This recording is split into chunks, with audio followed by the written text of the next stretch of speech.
जीव गर्भ में भगवान से क्या वादा करता है? क्या वह उसे निभाता है? आइए जानते हैं भगवान श्री कपिल मुनि व माता देवहूति के संवाद से। माता देवहूति ने पूछा, मातृ गर्भ में तो जीव को बड़ा सुख मिलता होगा, न सर्दी है, न गर्मी है, न शोक है, न मोह। भगवान कपिल ने उत्तर दिया, यह मत पूछो माता।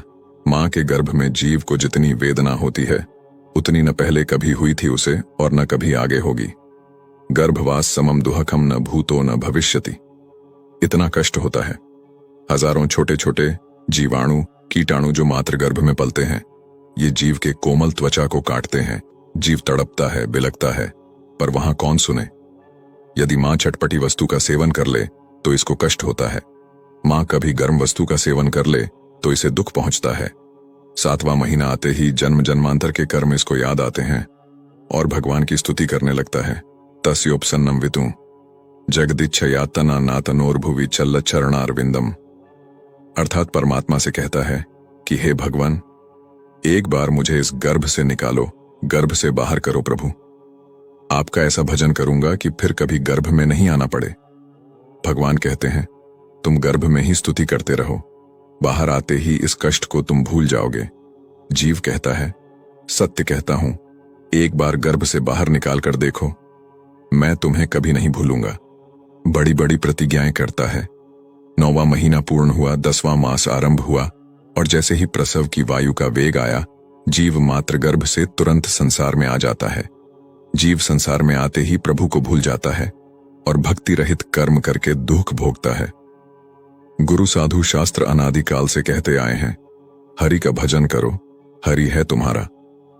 बाकी तो सब तो झूठ है, फरेब है, धोखा है। बुद्धिमान व्यक्ति ही हरि भजन कर सकता है। श्रीमद् भागवतम में भी यही उल्लेख है। जीव को मातृ गर्भ में इतना पीड़ा होता है कि वह भगवान को स्मरण करने लगता है।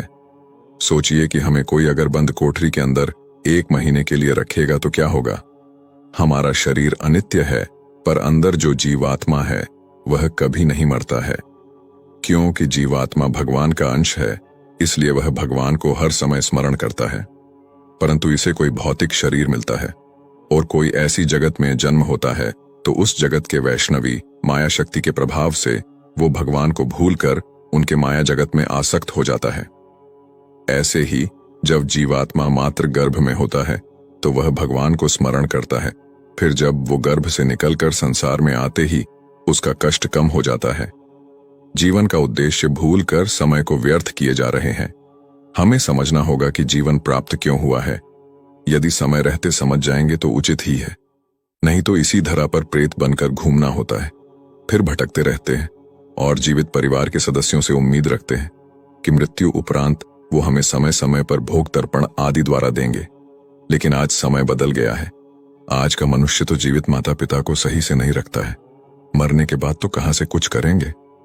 इसलिए हमें अपनी यात्रा को इस प्रकार बढ़ा देना चाहिए ताकि मरने के बाद भी किसी की सहायता की आवश्यकता ना पड़े। मृत्यु के बाद यदि अपने ही घर में प्रवेश करने का प्रयास करोगे तो आपके ही परिवार के लोग किसी तांत्रिक से बंधवाकर भूमि में दबवा देंगे। फिर अनंत काल तक मंत्र बंधन में पड़े रहोगे। धन के साथ वो कर्म धन भी अर्जित करे जो मृत्यु के बाद काम आने वाले हैं। मृत्यु के बाद भी जीवन होता है, इसे कोई नकार नहीं सकता। भागवत गीता में भी प्रेतों का वर्णन है। इस दिव्य ग्रंथ में कर्म से संबंधित फल का विस्तार से वर्णन किया गया है।